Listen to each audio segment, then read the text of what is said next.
जी अस्सलाम वालेकुम रहमतुल्लाहि व बरकातहू। ग्रेड 10 मैथमेटिक्स में आज हम न्यू टॉपिक्स स्टार्ट करने जा रहे हैं। हमारा यूनिट नंबर 1 चल रहा है और यूनिट 1 में क्या नाम है, कॉम्प्लेक्स नंबर्स। कॉम्प्लेक्स नंबर्स की जो फर्स्ट एक्सरसाइज है वो हमारी कंप्लीट हो चुकी। आज हमने इसकी सेकंड एक्सरसाइज स्टार्ट करनी है और सेकंड एक्सरसाइज में जो मेन टॉपिक्स आज हम डिस्कस करेंगे उसमें सबसे पहले जो कॉम्प्लेक्स नंबर्स का एडिटिव इनवर्स है उससे हम डिस्कस करेंगे कि कॉम्प्लेक्स नंबर्स का एडिटिव इनवर्स आप कैसे फाइंड कर सकते हैं।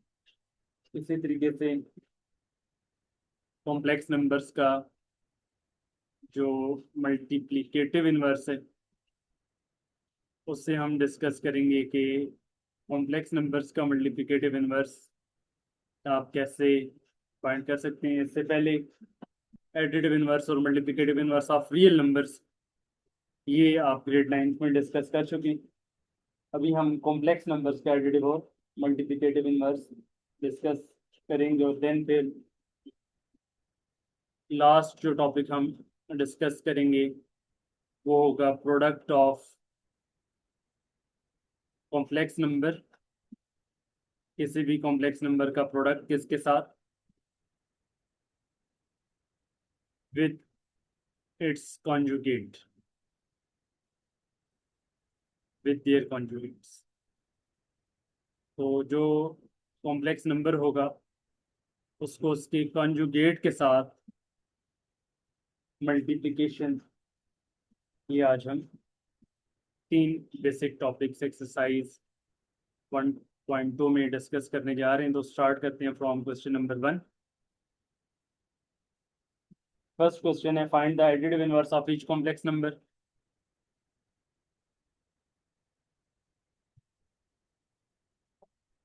आपने एडिटिव इनवर्स जो है वो फाइंड करना है।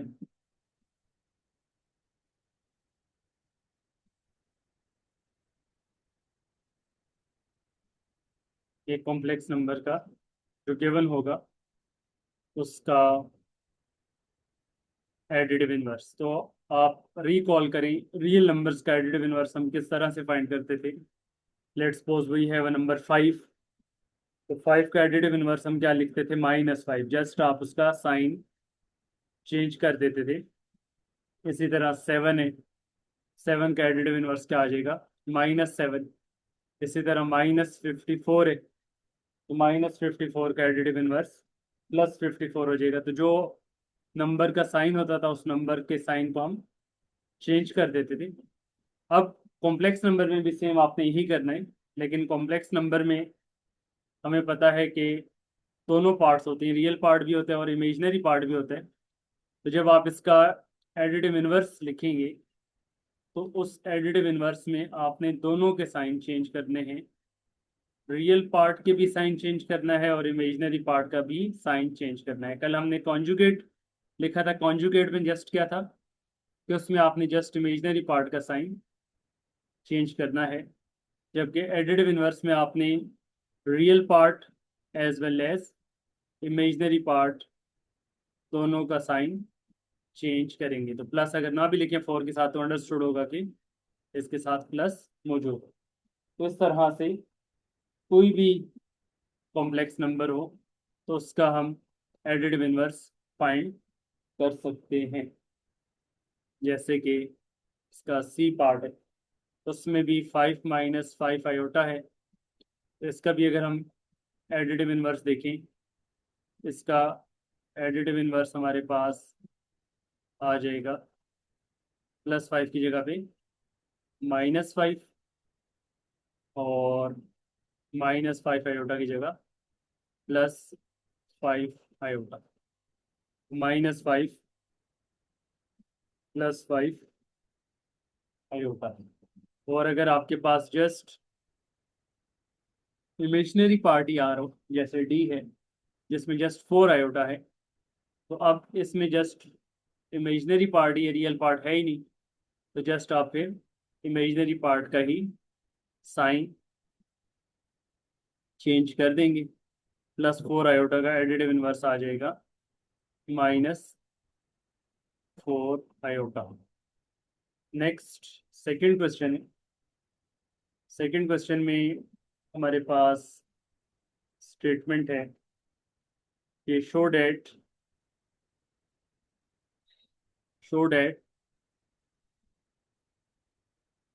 each pair of complex numbers each pair of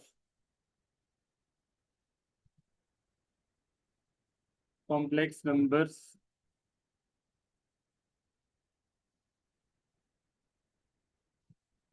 are multiplicative inverse of each other, are multiplicative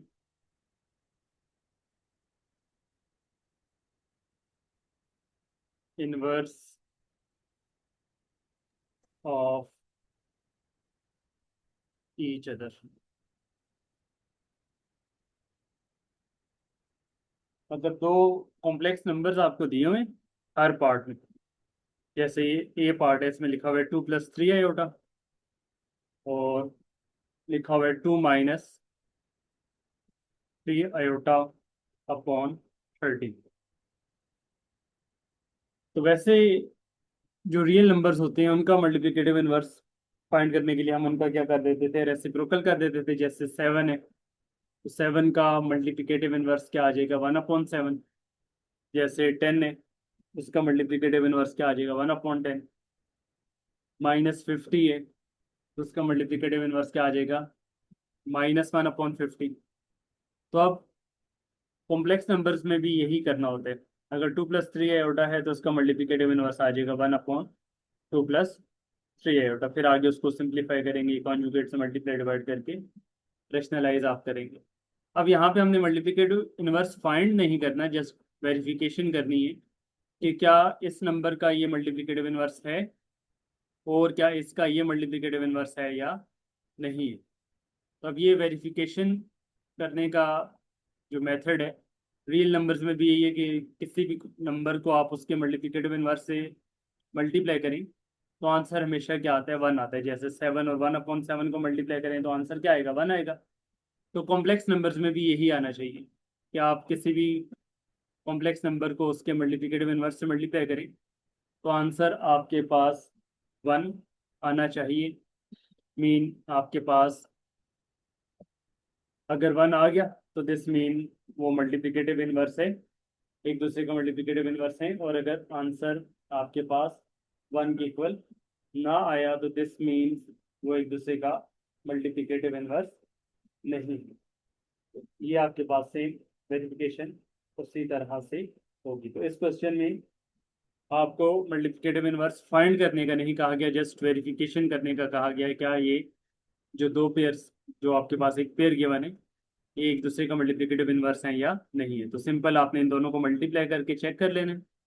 अगर तो इन दोनों की मल्टीप्लिकेशन 1 के इक्वल आ गई so this means they are multiplicative inverse of each other। और अगर इनका प्रोडक्ट 1 के इक्वल ना आया तो this mean they are not multiplicative inverse of each other. तो मल्टीप्लिकेशन आप उसी तरह करेंगे, न्यूमरेटर को न्यूमरेटर से मल्टीप्लाई कर लें और डिनोमिनेटर एज इट इज लिख लें, क्योंकि इसके डिनोमिनेटर में कुछ भी नहीं है तो अंडरस्टूड है कि इसके डिनोमिनेटर में क्या है, 1 है। तो आप मल्टीप्लाई करेंगे तो न्यूमरेटर में आइडेंटिटी हमें नजर आ रही है, a + b × a - b, a का स्केयर और b का स्केयर आ जाएगा और डिनोमिनेटर में 13 × 1 13 आ जाएगा। 2 का स्केयर कितना आ जाएगा, 4 और 9 आयोटा स्केयर। आयोटा स्केयर की वैल्यू पुट करेंगे वो आ जाएगी -1। तो ये आ जाएगा 4 - 9 × -1 अपॉन 13, 4 + 9 13 हो जाएगा, तो 13/13 कट करेंगे तो 1 आ जाएगा। 1 + 0 आयोटा लिख लें या सिंपल 1 लिख लें। तो इससे ये वेरीफाई हो गया कि they are multiplicative inverse of each other. तो आप लिखेंगे given pair is, given pair is multiplicative inverse of each other.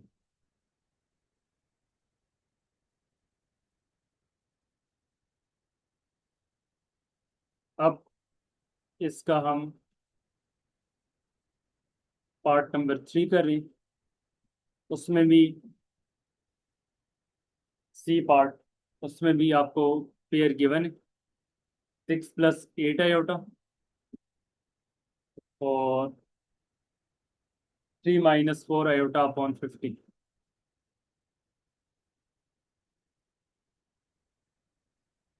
3 - 4 iota upon 50, तो इनको आप मल्टीप्लाई कर लें।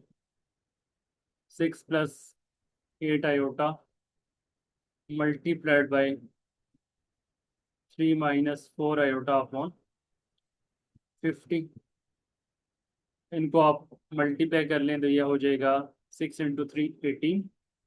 उसी तरह 6 को दोनों से मल्टीप्लाई करेंगे, फिर 8 आयोटा को दोनों से मल्टीप्लाई करेंगे, तो 6 × 3 18 और 6 × 4 24 iota, then 8 iota into 3 24 iota और 8 iota into -4 iota -32 iota square और डिनोमिनेटर में 50। तो +24 आयोटा और -24 आयोटा एक दूसरे एक साथ कैंसिल हो जाएंगे और आयोटा स्क्वायर की वैल्यू -1 पुट कर लें, तो -32 इंटू -1 क्या हो जाएगा +32। 18 + 32 ये आपके पास आ जाएगा 50/50। ये 50/50 कट होने के बाद इक्वल आ जाएगा 1 के, तो ये आपके पास 1 के इक्वल आ गया। So this means given pair is multiplicative inverse of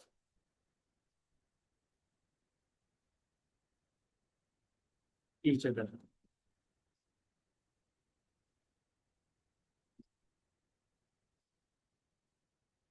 तो जो गिवन पेयर है वो एक दूसरे का मल्टीप्लिकेटिव इनवर्स है। ये आपका क्वेश्चन नंबर 2 यहाँ पे कंप्लीट हो गया। Now in question number 3 we have to find multiplicative inverse of the given complex number. Find the multiplicative inverse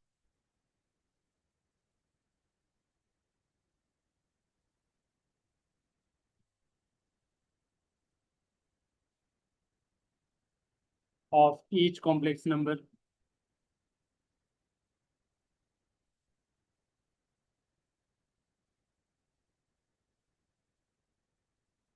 first part है 1 + आयोटा। 1 + आयोटा को आपने मल्टीप्लिकेटिव इनवर्स फाइंड करना है। इसकी जो मैथमेटिकल नोटेशन है, अगर कॉम्प्लेक्स नंबर को हम जी का नाम दें तो जो मल्टीप्लिकेटिव इनवर्स होगा वो z⁻⁻1 होगी। तो ये मल्टीप्लिकेटिव इनवर्स का फार्मूला है। तो जी इनवर्स मीन 1/1 + आयोटा। 1/1 + आयोटा इसका मल्टीप्लिकेटिव इनवर्स होगा, और जब भी डिनोमिनेटर में आयोटा फॉर्म आ रही हो तो उसको हमेशा आपने रेशनलाइज करना होगा। ठीक है। अब इसको रेशनलाइज करने के लिए हमने ऑलरेडी पहले से पढ़ चुके हैं कि रैशनलाइजेशन में आपने उसको कॉन्जुगेट से मल्टीप्लाई और डिवाइड करना होगा। इसको आप एनालाइज कर लें। अब रैशनलाइजेशन में 1 + आयोटा है तो इसका जो कॉन्जुगेट है 1 - आयोटा होगा। 1 - आयोटा से आप इसको मल्टीप्लाई और डिवाइड कर लेंगे। न्यूमिनेटर में 1 को 1 - आयोटा से मल्टीप्लाई करेंगे तो 1 - आयोटा ही आएगा। जबकि डिनोमिनेटर में आप आइडेंटिटी अप्लाई कर सकते हैं, a + b × a - b, ये आ जाएगी a² - b²। आयोटा स्क्वेयर की वैल्यू आ गई हमारे पास -1। तो 1 -1 कितना आ जाएगा, 1 + 1 2 आ जाएगा। तो ये आ गया आपके पास 1 - आयोटा/2। तो ये आपके पास गिवन कॉम्प्लेक्स नंबर का मल्टीप्लिकेटिव इनवर्स आ चुका है। अगर आप वेरीफाई करना चाहें तो आप वेरीफाई भी कर सकते हैं कि ये जो गिवन कॉम्प्लेक्स नंबर था 1 + आयोटा, इसको अगर आप 1 - आयोटा/2 से मल्टीप्लाई कर लें तो आंसर आपके पास क्या आएगा, 1 आएगा। लेकिन क्वेश्चन में वेरिफिकेशन रिक्वायर्ड नहीं है, तो आप पेपर में या टेस्ट्स में अपनी तसल्ली के लिए वेरिफिकेशन कर सकते हैं कि आपने जो फाइंड किया है वो करेक्ट है या नहीं है। अदरवाइज क्वेश्चन की रिक्वायरमेंट में यहाँ पर मेंशन नहीं है। और सम टाइम जो बोर्ड में क्वेश्चन आता है तो उसमें अगर वो मेंशन कर देंगे, वेरीफाई करके भी बताएं, मीन क्वेश्चन नंबर 2 और क्वेश्चन नंबर 3 को कंबाइन करके वो दे दी, फिर आपने उसको वेरीफाई भी करना होगा। तो इसके टोटल 6 पार्ट्स हैं, 6 में से 3 पार्ट्स हम कर रहे हैं। ए पार्ट के बाद अभी मैं आपको इसका डी पार्ट करवा रहा हूँ। तो डी पार्ट में जो हमारे पास कॉम्प्लेक्स नंबर है डेट इज 2/5 - आयोटा। 5 - आयोटा। अब इसको अगर हम जी का नाम दें गिवन कॉम्प्लेक्स नंबर को, तो इसका इनवर्स क्या होगा, फिर इसका मल्टीप्लिकेटिव इनवर्स आ जाएगा 1/2/5 - आयोटा का मतलब होगा 5 - आयोटा डिवाइडेड बाई 2। क्योंकि हमें पता है कि अगर इस फॉर्म में लिखा हो 1/a/b तो सबसे लास्ट नंबर इधर मल्टीप्लाई हो जाते हैं, तो it can be written as b/a। तो यही हमने किया कि 5 - आयोटा 1 से मल्टीप्लाई हो गया तो 5 - आयोटा/2। अब डिनोमिनेटर में आयोटा नहीं आ रहा तो फर्दर इसको फिर सिंप्लीफाई करने की हमें ज़रूरत ही नहीं है। यही हमारे पास इसका मल्टीप्लिकेटिव इनवर्स आ गया। कॉन्जुगेट से मल्टीप्लाई डिवाइड कब करते हैं, जब वो डिनोमिनेटर में आ रहा हो आयोटा की फॉर्म। तो अब यहाँ पे तो डिनोमिनेटर में आयोटा की फॉर्म आ ही नहीं रही है, डिनोमिनेटर में तो 2 लिखा हुआ है। तो दिस मीन इसको फिर रेशनलाइज करने की हमें ज़रूरत ही नहीं है। तो ये आपके पास इसका मल्टीप्लिकेटिव इनवर्स फाइंड हो गया। ई और एफ पार्ट भी हम कर रहे हैं, देख लें। ई पार्ट में हमारे पास है जी, ई पार्ट है। इसमें जब आप इसका रेसिप्रोकल करेंगे तो डिनोमिनेटर में भी आयोटा आएगा, -आयोटा/2 - 3 आयोटा। अब इसको अगर हम जी का नाम दें और देन फिर इसका मल्टीप्लिकेटिव इनवर्स फाइंड करें,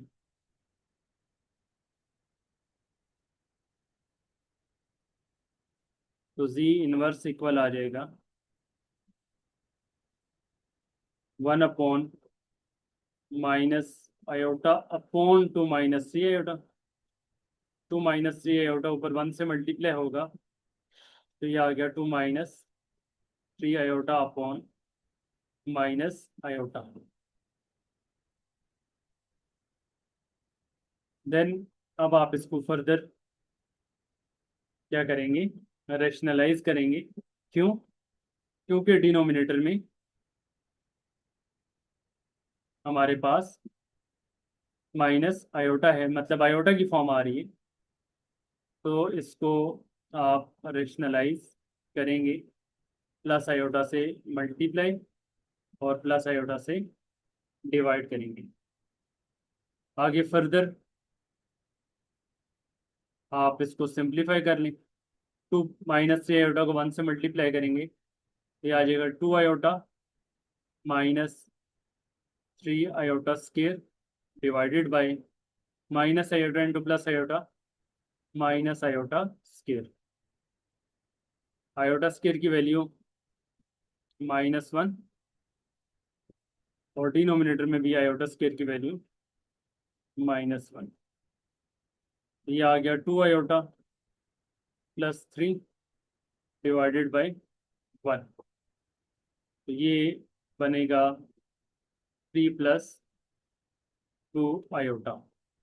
तो मल्टीप्लिकेटिव इनवर्स हमारे पास आ चुका है 3 + 2 आयोटा। तो इस तरह से आपने इस कॉम्प्लेक्स नंबर का मल्टीप्लिकेटिव इनवर्स फाइंड कर लिया।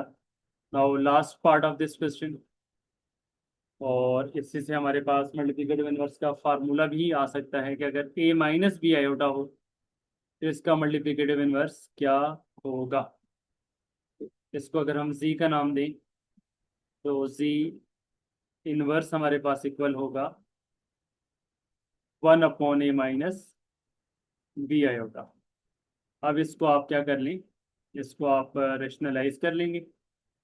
1a - b आयोटा है तो आप इसको a + b आयोटा से मल्टीप्लाई और डिवाइड करेंगे। तो न्यूमिनेटर में 1 को मल्टीप्लाई करेंगे a + b iota, a + b iota आ गया, और डिनोमिनेटर में a - b आयोटा को a + b आयोटा से मल्टीप्लाई करेंगे तो ये आ जाएगा a का स्क्वायर माइनस b आयोटा का स्क्वायर। तो ये आपने रेशनलाइज करने के बाद डिनोमिनेटर में आइडेंटिटी भी अप्लाई कर ली। अब आपके पास जो डिनोमिनेटर में स्क्वायर अप्लाई होगा, अगले स्टेप में फिर आप आयोटा स्क्वायर की वैल्यू क्या पुट कर लेंगे, -1। तो ये जी इनवर्स हमारे पास इक्वल आ गया a + b iota divided by a square minus b square into iota square की वैल्यू -1। तो ये आ गया a + b iota upon a square plus b square. और इसको हम ऑलरेडी प्रीवियस पार्ट्स में अलग अलग लिखना भी सीख चुके हैं कि अगर रियल पार्ट और इमेजिनरी पार्ट अलग अलग लिखना हो तो आप उसको अलग अलग भी मेंशन कर सकते हैं। a/a² प्लस b² लिख सकते हैं, plus b/a² plus b² into iota. तो कंबाइंड फॉर्म में भी आपका करेक्ट है, और अगर आप अलग अलग भी कर दें, रियल पार्ट को सेपरेट और इमेजिनरी पार्ट को सेपरेट, तो वो भी आपका ठीक होगा। और एक चीज़ और भी नोट कर लें कि कॉम्प्लेक्स नंबर्स को आप ऑर्डर्ड पेयर फॉर्म में भी एक्सप्रेस कर सकते हैं। जैसे कि क्वेश्चन में z किसके इक्वल था, क्वेश्चन में हमारे पास z इक्वल था a - b आयोटा। तो इसको अगर ऑर्डर्ड पेयर फॉर्म में कॉम्प्लेक्स नंबर को लिखना हो तो कॉमा से पहले रियल पार्ट आ जाएगा और कॉमा के बाद इमेजिनरी पार्ट आएगा, उसमें आयोटा नहीं लिखेंगे। ऑर्डर्ड पेयर का मतलब ये होगा कि कॉमा से पहले रियल पार्ट है और कॉमा के बाद इमेजिनरी पार्ट है। इसी तरह से ये जो हमने जी इनवर्स फाइंड किया है, इसको अगर हम ऑर्डर्ड पेयर फॉर्म में इसको एक्सप्रेस करना चाहें कि ऑर्डर्ड पेयर फॉर्म में आप इसको कैसे लिखेंगे, तो इसका ऑर्डर्ड पेयर फॉर्म बनेगी a/a² प्लस b²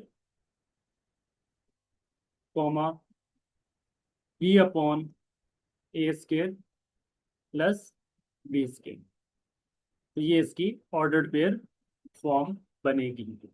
और एक चीज़ फिर अगर आप इसमें और नोट करें तो यहाँ पे तो जो कॉम्प्लेक्स नंबर हमारे पास था वो था a - b आयोटा, लेकिन नॉर्मली जो सिंपल कॉम्प्लेक्स नंबर होता है उसको हम किस तरह से लिखते हैं, वो हमारे पास इक्वल होता है a + b आयोटा।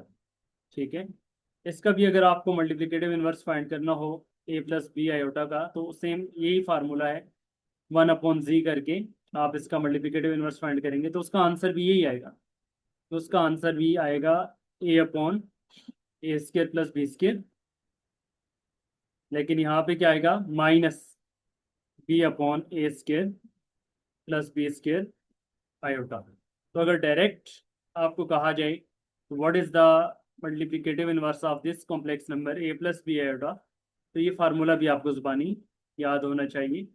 आगे चल के एमसीक्यूज में ये हेल्प भी काफ़ी ज़्यादा करता है कि A upon A square plus B square minus B upon A square plus B square iota, या फिर अगर इसको ऑर्डर्ड पेयर फॉर्म में लिखेंगे तो ये होगा ए upon A square plus B square और minus B upon A square plus B square. तो ये आपके पास कॉम्प्लेक्स नंबर का मल्टीप्लिकेटिव इनवर्स इस तरह से फाइंड हो जाएगा। तो ये आपका इस तरह से फार्मूला भी आपने नोट कर लेना है कि अगर डायरेक्टली फार्मूला आपसे पूछा जाए तो आप इस तरह से देख सकते हैं।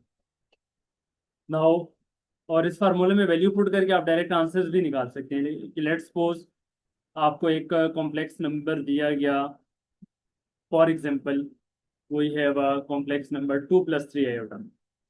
अब आपके पास 2 + 3 आयोटा है और कहा जाए कि आप इसका मल्टीप्लिकेटिव इनवर्स फाइंड करें, तो आप यूजिंग दिस फार्मूला भी कर सकते हैं कि आपके पास जो रियल पार्ट है वो ए है, ए की वैल्यू 2 है, और इमेजनरी पार्ट वो बी है, उसकी वैल्यू 3 है।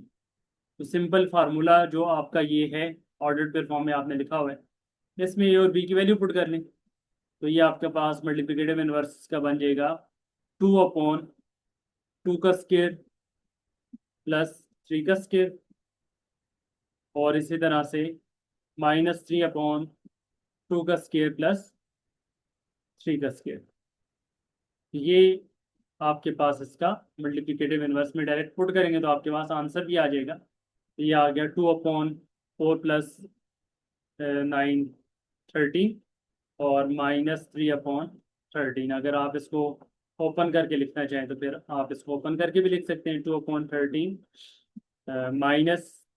-3/13 आयोटा, और फिर अगर एलसीएम लेकर कंबाइन करके लिखना चाहें तो इस तरह भी लिख सकते हैं 2 - 3 आयोटा/13। तो चाहे इस तरह से एक्सप्रेस हो जाए, चाहे इस तरह से एक्सप्रेस हो जाए, और चाहे इस तरह से एक्सप्रेस हो जाए, बात एक ही है। तो आप इस फार्मूला को यूज करके भी डायरेक्ट मल्टीप्लिकेटिव इनवर्स फाइंड कर सकते हैं। जी नेक्स्ट क्वेश्चन नंबर 4 है, find the product of each complex number and it's conjugate. Find product of each complex number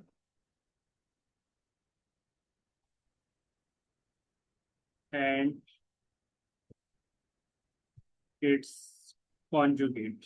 जो कॉम्प्लेक्स नंबर गिवन है पहले उसका कॉन्जुगेट फाइंड करना है, फिर दोनों को आपस में मल्टीप्लाई करना है। ए पार्ट है, तो कॉम्प्लेक्स नंबर है हमारे पास 4। तो अब हमने कॉन्जुगेट के बारे में ऑलरेडी पहले ही पढ़ लिया है कि कॉम्प्लेक्स नंबर का कॉन्जुगेट आप फाइंड किस तरह से करते हैं। तो कॉम्प्लेक्स नंबर को जी का नाम दे दें, और कॉन्जुगेट के लिए जो नोटेशन यूज होगी वो जी बार।